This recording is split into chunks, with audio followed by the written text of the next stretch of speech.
Hello guys, welcome back to my YouTube channel. So in this video I'm going to solve these two problems, right? Okay, let's take the first one.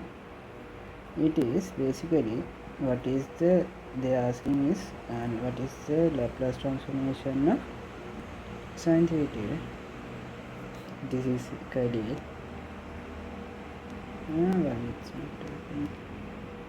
Yeah, okay. So in the last week in the last video we proved that Laplace transformation of sin at equals to a over s square plus a square plus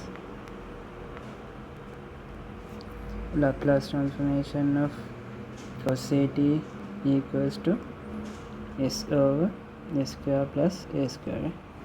Okay, we proved them in the last video, so I can simply use these formulas. So here I have sin 3t, here 3 is a, so a equals 3. So since I can use this formula, I can say 3 over s square plus 3 square. It is 3 over s square plus 9. So this is the answer for first one. So in the next one they are asking Laplace transformation of et plus cos 40.